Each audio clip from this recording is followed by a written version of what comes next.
lot of times when Creeper went viral, a lot of people are like, you should just do that, and it always reminded me of what Paul Rubens maybe went through. You know, it's like, no, you just do Pee Wee, you know, and that's it. And then so I was like, maybe that's gonna be my career. I'm just gonna be, you know, this character.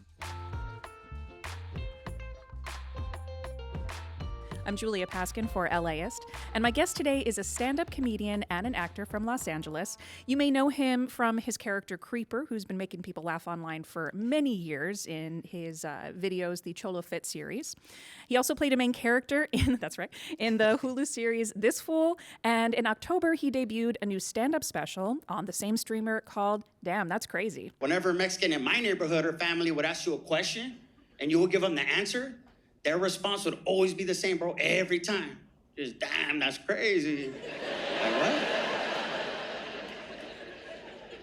Like, my cousin asked me the other day, he goes, hey, primo. I said, what's up, man? He's like, how'd you get over here? Actually, I drove my car. He goes, damn, that's crazy. You know? It's like, no, man, no, it's not crazy at all. You know, like. Frankie Quiñones, welcome to LAist. What's up? Thanks for having me. It's good to have you, man. Okay, so... Damn, that's crazy. Like, I feel like I can't even just like say it like a normal title. It is the first time though that I felt like I'd gotten to really meet you on stage, because I've seen so much of you playing these other characters and portraying yourself through Creeper. And I even watched this great clip of you presenting as Creeper at Creative Emmy Awards. Yeah. So like even in those moments, you've still been that guy, right? Yeah. But you are yourself. You're Frankie in the stand-up special, and you get personal. You talk about your family. You share some deep stuff. So what has it been like for you to just kind of put yourself out there in this wider audience? Yeah, well, it's been a cool experience, and then obviously I love doing character work. I love Creeper. But my first love was stand-up, you know, that's how I started. Yeah. And then, you know, when the opportunity came to do the special, you know, Ali Wong was a producer and director, and, you know, we were talking about doing the characters initially also along with the stand-up, and she was like, yeah, nah, you know what, I think you should just do Frankie, because I think it's important that people see that side of you, because she knew me since I started, so she's like, I know you as a great stand-up, and I think that it's important that you just show that to people. And I was like, oh, okay, yeah, and then so... you know, and obviously had been doing stand-up for, you know, a long time now. So it was cool to polish up a piece of work, a 1 hour special, you know, just as Frankie. So yeah, it was a cool experience, and I'm glad it came out good. Thank God. So, you know, we can just like imagine, we know that comedians will try bits in comedy clubs, and so I imagine that was somewhat part of your process, but like, how did you decide to get personal and to weave some of these more poignant personal moments, like especially ones with your family?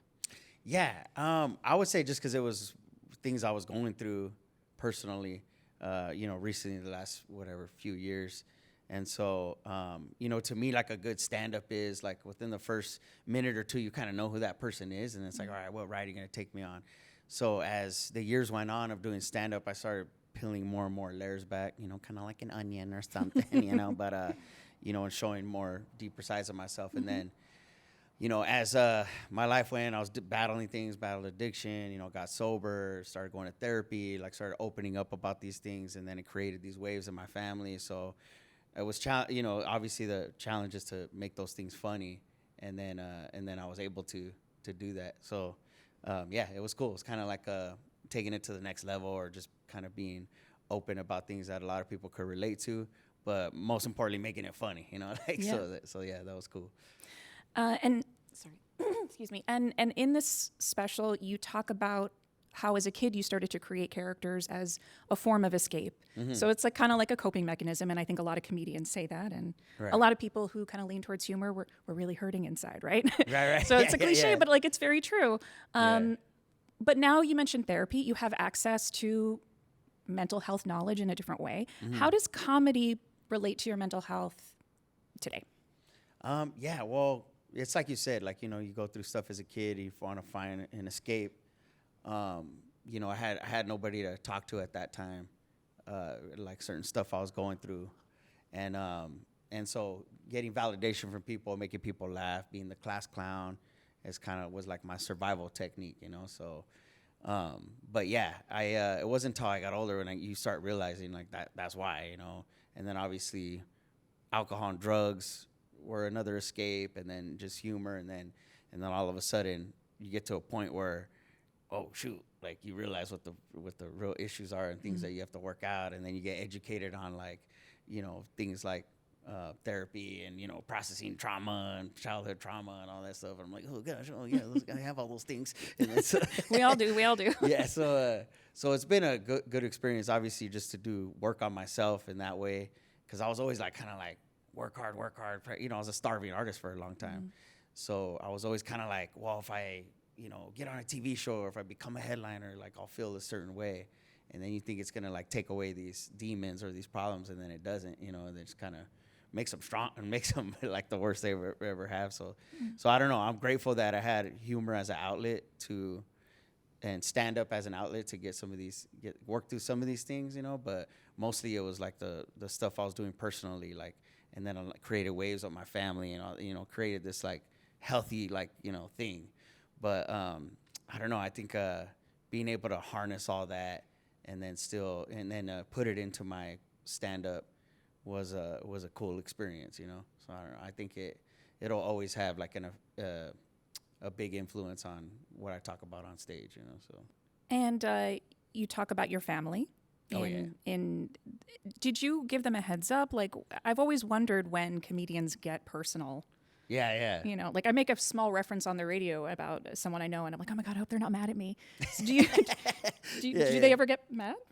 No, I mean, maybe in the beginning, but we like for my immediate family, like my parents, my sister, stuff like that, and then close cousins and stuff. We were going through a lot of stuff personally anyway that was pretty heavy, so they weren't surprised that I was talking about it on stage. Okay. But I do give like a heads up, like if it's something like, real heavy, you know what I mean, and crazy. And, I started kind of opening up just in interviews and stuff and podcasts. And I had some clashes with my mom and stuff like that. She's like, that's my business and you're putting that out there. And I'm like, yeah, but it has to do with me. So there was some like navigating around that I had to kind of find where to tread that line, because I didn't want her to,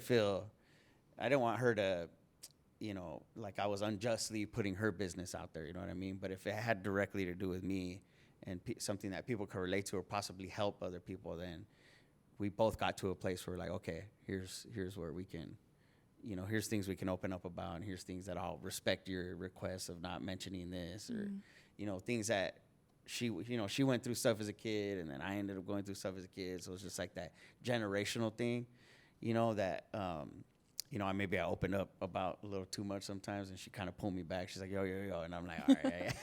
I was like, all right, cool, my bad. I was like, I'm just throwing everything up, yeah. I mean, that's the process, right? You gotta get it all out. It is, and it's, we all have things to work on, including her, but there is a certain amount of like, okay, like I'll stay away from that or whatever. Interesting. Yeah. Okay, so you filmed this special in Portland. Yeah. And I was like, kind of hurt my feelings a little bit. Like, why didn't you do it here in LA? There's just LA seems to inform the characters. And I mean, even when I'm thinking about some audiences, like you sprinkle Spanish words in. Yeah. What do you do to make sure different audiences get it? Yeah, I don't know. I sometimes I would overthink that too much. I'm going to be in certain markets and be like, oh, they're not going to get this. And then I was like, nah, man, I'm just going to do me, homie, and then just like, and it's not like you can't understand like what the whole topic I'm talking about. There might be little words where you're like, and sometimes I'll explain what the word is on stage, because I grew up like in a Spanglish household, so it's kind of like there's that influence obviously in my stand up. But yeah, I kind of just like commit to doing me. But yeah, a lot of people were like surprised when I said Portland.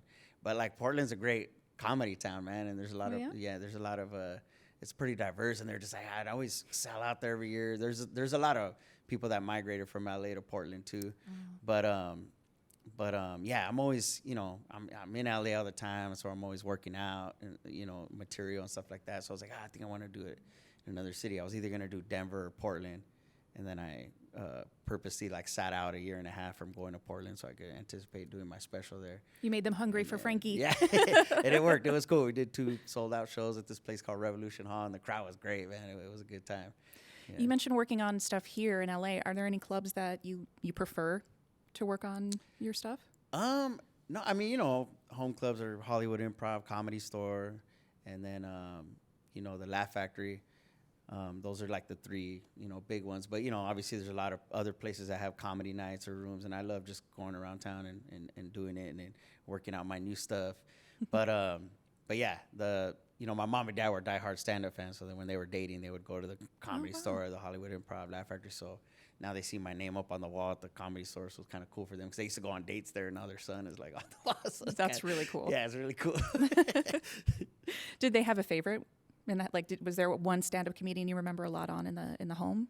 In the home, well, Eddie Murphy was the first one where I was like, "Whoa, this is crazy! Yeah. This dude with a mic just lighting this room on fire." I was like, "I want to do No that." kidding. But they let me watch everything. I remember Robin Williams had a big impact on me, and then Paul Rodriguez was the first guy that looked like me that I saw, and then, then they let me watch George Carlin, Richard Pryor. They were like, they just had it. Any special that came out, they would have on. Back then it was. A special was like a big deal, like a HBO special or something. It was like, oh, okay, we're gonna watch this. But yeah, SNL, Living Color, Culture Clash, all those things. We always had it on in the house. Yeah. For you youngins, Google and Living Color. Yeah, Google Living Color is a great show. Okay, so you made the first CholoFit video. Is it 15 years ago? Really, right? Yeah, well, 2010 is the first one we did. Oh, wow. Yeah, and then it was this video called Cholo Whisper where Creeper gets rescued from the CRS, the Cholo Rescue Services, and the family's having trouble with him. So that we ended up remaking that video, Cholo Whisper, and then people were like, oh, you need to make a part 2 of that. And he was already kind of doing some yard workouts in the backyard at the house where he got was rescued at. And I was like, well, what's the next step? He's gonna get a job. He's gonna have trouble getting a job, obviously. So I was like, oh, I know he could teach a workout class in the backyard. And me and my buddy Kevin Kamiya wrote the CholoFit, and most of it was improv though when we ended up shooting it. Nice. And I thought it was funny, but I didn't know it was gonna be like that. It was like we put it out, and then literally woke up the next day and I had messages from like Australia and Thailand and Canada and Europe and all these places, man, and just like. All these athletes doing a Cholo squad and like tagging me, and I was like, what is happening? But yeah, it was just like the perfect mix of like, the fitness community and then, a lot of people that didn't even know what a Cholo was, they gravitated towards Creeper for whatever reason, So, yeah, it was pretty cool. I think it's because you put Creeper in different situations you don't expect him to be. Yeah. So he becomes just like immediately relatable, I think, for that reason. So I got to ask you though, because you've been doing this character for a long time. I'm not tired of him personally. Oh, that's what's up. And it's cool. I was on I was creeping on your socials, and people were excited because it seems like you've started to post more videos again recently. Yeah. And people are commenting. They're like, "Yay, you're back!" So how are you keeping that guy fresh? Like, what's your approach to that? Yeah, it took me a long time to get him dialed in and polished up and pulling from my dad, my godfather, my cousins, and then making him. Because he's an over-the-top character, but he's so grounded at the same time. Like a lot of people, especially in my community, like they all know a Creeper or whatever. But yeah, we started a thing called Creeper's Crib, which was always like, Pee Wee Herman. I used to watch him every Saturday morning as a kid. I would get my bowl of cereal, I would put on Pee Wee Herman and Soul Train. Those are like my 2 big Saturday morning things. And then, so I was always so interested in Pee Wee Herman. That's how I was, seeing the documentary that came out about him and all that. I just been on top of everything. I was just like, oh man, because I was always like, what's the behind the scenes of Pee Wee, what I mean? So, but I don't know. So I related that to a lot because a lot of times when Creeper went viral, a lot of people were like, you should just do that, and it always reminded me of what Paul Rubens maybe went through. I was like, no, you just do Pee Wee, and that's it. And then so. I was like, maybe that's going to be my career. I'm just going to be, this character. But so anyways, I don't know. But then it was like, but I'm a stand-up and da-da-da. So it was like juggling or figuring all that out and where to channel my energy and stuff like that has been a fun experience. But also like, what do people want? Or are people just going to see me as like, oh, that's the Cholo guy, and da-da-da. And like, am I okay with that? Or do I want to go another direction? Or, just figuring all that out. Yeah. And I feel like putting out the special and then also doing this new show, Creeper's Crib, is just like, okay, he does both these things, and it's all good, or he does all these different things. But yeah, keeping Creeper sharp, and then just like working with my peers, and then working with people, and then putting them in different scenarios just helps me keep his voice fresh and stuff like that, you know. So I don't know. He's I don't know. To me, he's like a real. You could put him in like a fish out of water scene and any kind of thing, and he's gonna make it fun or like relatable, like you said. But yeah, I think just like putting him in different situations helps me keep him like polished or like, oh, he could do that too or whatever. Yeah, yeah. And the new video that I said, because you've done one so far. Have you done more? I think we're on the 4th episode of Creeper's Crib. I gotta keep scrolling back. They're just like on YouTube, quick 20-minute episodes. It's kind of like we were kind of aiming for like a Pee-wee's Playhouse between two ferns kind of vibe. Oh yeah, it has that vibe. Vibe achieved for sure. Yeah, I mean, you have like you have a talking puppet shoe. Yeah, slipper, a pantufla. Yeah. The pantufla. Yeah. Yes. He's the wisest, smartest pantufla I ever met in my life. And pantufla is such a, that's how you say slipper in Spanish, but it's such a funny word to me, you know, pantufla, you know. And he's just like, yeah. And that came because, you know, obviously I have a bunch of sets of pantuflas for Creeper, the slippers, like the Debo slippers, the corduroy black slippers, if those aren't familiar, if people aren't familiar with it. But so it was like, you know, when you wear them a lot of times, and Creeper's very active, like they wear out and they start opening up. Wow. So naturally it opened up, and then so it was an organic thing. Yeah, it was organic, just food, you know. So it's just like, oh, what's up, you know?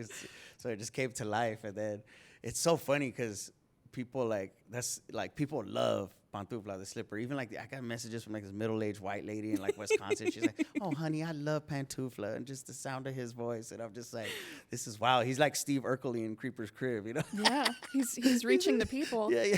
That's amazing. right. He's like this spiritual guide, like, you know, chill ass dude, you know, or slipper, chill. you know. Yeah, chill ass slipper. You know, as they are. Yeah, I enjoyed the episode I saw, so I gotta go back and see the rest. Okay, so this fool. Mm-hmm.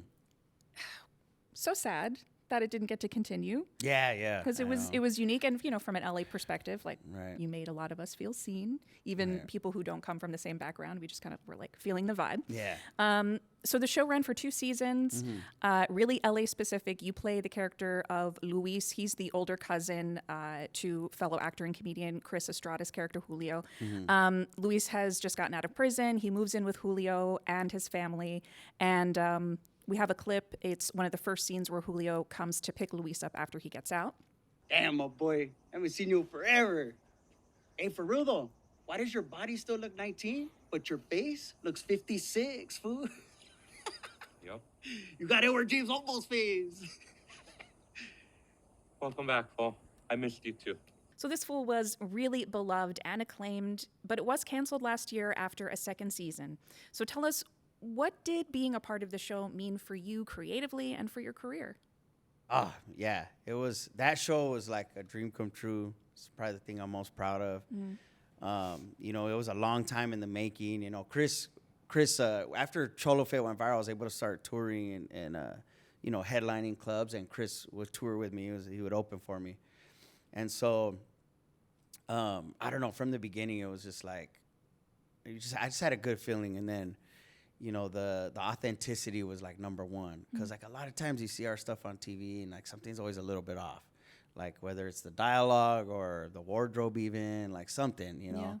And then, you know, so I don't know, it just like it just felt real. It was organic and it felt really authentic, and then most of it was just funny. Like we weren't trying to shove like messages down anybody's throat on every episode. It was just like they were there organically in you know, in the scripts and stuff, but they weren't like in your face. It was mostly just people living and kicking it in this blue collar community, just like, you know, being funny. Yeah. But I don't know, it was just like, it's really special for obviously I'm grateful for any work that I get, but that one was like, oh man, this is us, you know. And then my mom was even like, Mijo, even if you weren't in that show, I would just be so proud of it. Like, you guys did it, you know. Like, I was like, finally somebody just like nailed it, you know, like how we grew up and and then when it started resonating with people, you know, from different backgrounds and people on the East Coast, and when we started getting good reviews and feedback from those outlets, I was like, okay, we got something special here,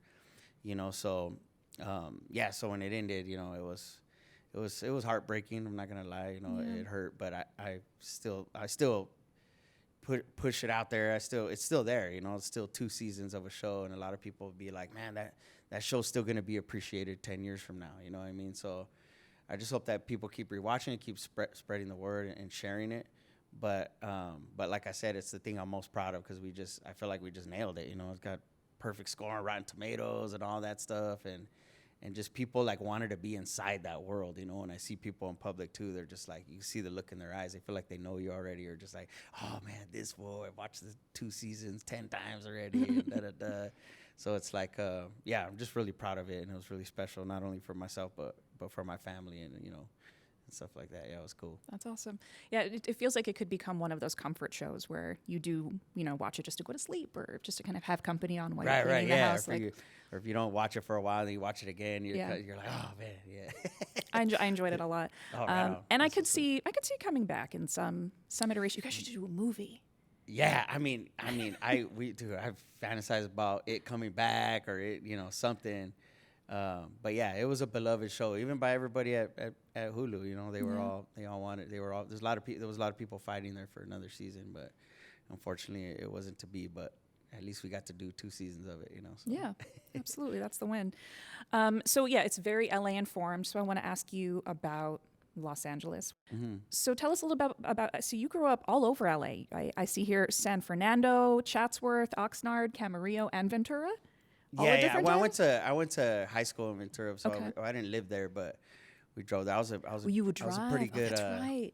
I was a pretty good baseball player, actually. So, yeah, I was like. What position did you play? I played mostly second base and center field. Yeah. Right on. I was a little homie, you know, a little scrappy dude, but fast. So I got the opportunity. Yeah, I was real fast. I was lead off, you know, scrappy. So yeah, I got to you know, be involved. My dad always had me in sports. He's like, either you get a job or you play sports. So I was like, all right. But yeah, I was you know, I was born in San Fernando Valley. We lived there when I was young, and you know, it's a cool place. I used to tell a joke about it because it's like, you know, the whatever Hollywood movies or you know, TV, they always, when they talk about the valley, it's always like Valley Girls or Mall Rats or, you know, and I'm like, hey, but what about the other side of the freeway? You know, it's all Mexicans. but yeah. So it was cool. You know, I got a lot of family from Pacoima. Both sides of my family are from there. And, you know, my grandpa came from Mexico and my mom's Native American. But yeah, it was, it's like, I don't know. I think I still want to show like the valley, like the Mexican side of the valley. Like I still feel like I haven't seen that part on TV. Mm-hmm. And then Chris being from South Central, I think we did a really good job of showing, you know, black and brown community living together. You know, because nobody ever talks about that. It's either one or the other. You know, when it comes to TV. And then growing up, our neighbors were it was a black family, and the dad was a preacher. At a Baptist church in Watts, you know, so it was like, that was part of my experience too. But I don't know, I still think there's a lot of stuff, because LA's so big, obviously everybody knows that, and there's all these pockets of like really cool, dope stuff, and I'm always grateful when I see anything LA on TV, but I think there's a lot more to dig in there. And for me, I would love to show, you know, the Mexican side of the valley, San Fernando Valley, but yeah, I think in this full we did a really good job of showing that part of LA, South Central, and then the Mexican and brown communities living, or the black and brown communities living, their neighbors, you know, living next to each other. So I don't know. I still think there's a lot more to show of LA, but yeah, I don't know. I just you know, I'm proud to be from here. It's a beautiful city. I know we get hated on a lot. It's like when I tour and travel, it's like, LA. It's like we're the only ones with our own chant, beat LA. You know, every team has beat LA, but no other city has that. You know, yeah, exactly. So I don't know. Like yeah, like we get hated on a lot, but we're the most we're a beautiful part of the planet. You know. I agree. Yeah. Where did you choose to settle? Because you mentioned in the special that you bought a house in LA. Yeah. In Hollywood. Yeah. Hollywood. So cool. Yeah. Nice. It's you know, it's cool.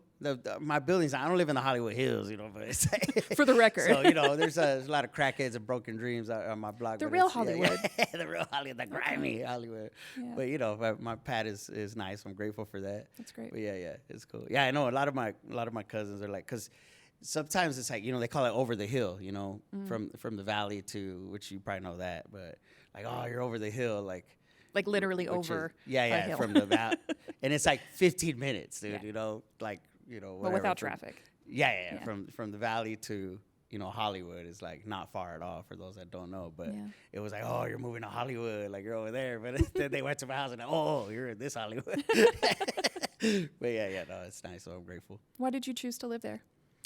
To be honest, I was like, I was in an apartment and I started, you know, I was a starving artist. Like I said, I was 35 sleeping on my homie's couch, but then I started making money and then, you know, I had to get some financial advice and they were like, you got to get a place, you know? So I was like, oh, well, I don't know. And then so a good friend of mine was a director, co-writer of mine, Rob Boardman, him and his wife live in Hollywood, down Fountain a ways. And I was trying to look for something on the east side, but people were buying stuff cash at the time. And I was like, oh, I couldn't compete with that.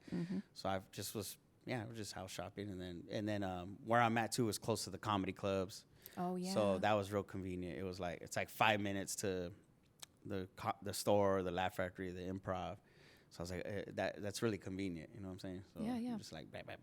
But my fantasy is to get a big house in the valley eventually. What part of the Like a valley? pool. Well, I don't know, wherever I can find something. But Somewhere with a pool. yeah. There's like nice houses, obviously, in like, you know, Tarzana or Sherman Oaks or Studio City and stuff like that. But I don't know. I'd be happy getting, you know, like deep in the valley, like Winnetka and all that. There's like the lots are like ranch lots. You know, Yeah. you get them and they go far back.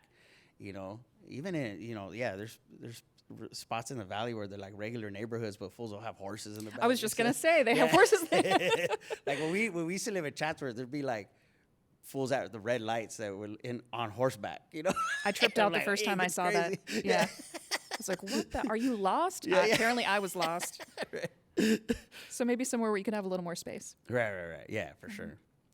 Last question for you. So you showed your dramatic skills in this Fool, and I'm looking at your IMDb page. It's getting a little more crowded these days. Seems like some opportunities are opening up, and I'm just wondering if we're going to get to see you in a more dramatic role. Yeah, you know, I would love that. I do think about that. A lot of my idols, like, you know, Robin Williams and stuff like that, they lean into pretty heavy. Jim Carrey, you know, they went dramatic later in their careers.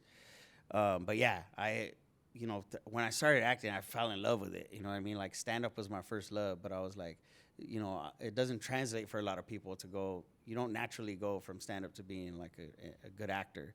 So it took a lot of, you know, it was a lot of work. And then obviously just I felt comfortable with all those moving parts on a set and filming a scene. So it was cool. But like, yeah, I do fantasize about doing, I even think about dramatic scenes in my head and like how I'd play it. And then you start learning how to control like every muscle in your face and doing stuff like that. But yeah, it was funny.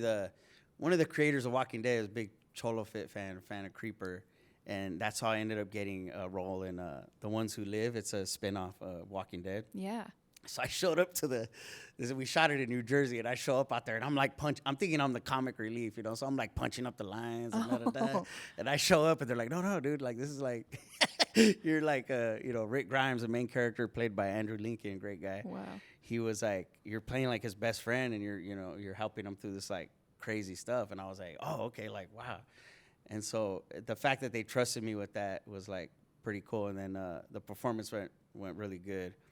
And they were really happy, and they were like, "Oh man, da da da." So I was like, "Oh, all right, yeah, we could do this. You know, we could do like dramatic roles. You know, it's all good." So naturally, I'm lighthearted, you know, but like, you know, it's still, it was like to play it serious was fun. It was cool. Yeah. What's the old saying about comedy being? Acting is drama is easy, comedy is hard, something like that. Right. Something like that. Yeah. Someone comment in the section and tell me when I'm not remembering. But I can see that. Yeah. But I think to the point that like if you can figure out timing, if you can be present in the moment as an improviser, that gives you so many skills to execute a dramatic performance that other people are going to be chasing that you already have, you know? Right. And it's like you said, like a lot of us comedians, to me, like the really good comedians, they all have like a layers of pain that you can see, you know? So we have that we can tap into, you know, for dramatic scenes. It's just like, we already got that in us, you know? Shakespeare. Yeah. That's what we're going to see next. That would be cool. I'm not really a fan of the Shakespeare shows that get like adapted into like a modern day whatever. You know what I'm talking about? Yeah, but I could see Creeper's World, a little Shakespeare. Yeah. Just shout me out if you wind up doing it one day. That's all I ask. I can see Creep with a little Shakespeare hat, like, hey, you know? Yeah, like to be or not to be kind of moment, you know? To be or not to be, homie. Yeah. It writes itself. Yeah. I've been speaking with Frankie Quiñones. His comedy special, Damn, That's Crazy, is now streaming on Hulu, and he's putting more YouTube videos out, so you can check that out as well. Frankie, thank you so much for hanging out at LAist. Oh, yeah. No, thanks for having me. Yeah. Oh, wait. One more thing. Yeah. I can't whistle. Oh. Can you teach me how to whistle? Oh, man, it's a hard one. I mean, just Can lightly. you do the creeper whistle real quick. Okay. And now how So do you just do that? Yeah. Yeah, it's more. Dude. It's more like, you know, and then you're like, your tongue's touching the roof of your mouth lightly, not too hard. Oh, This is the closest I've ever there it got. was. Hey. I'm going to have to keep working on it. Maybe we'll get to talk to you for your next special, and I'll have nailed it by then. That's what's up. Thanks, man.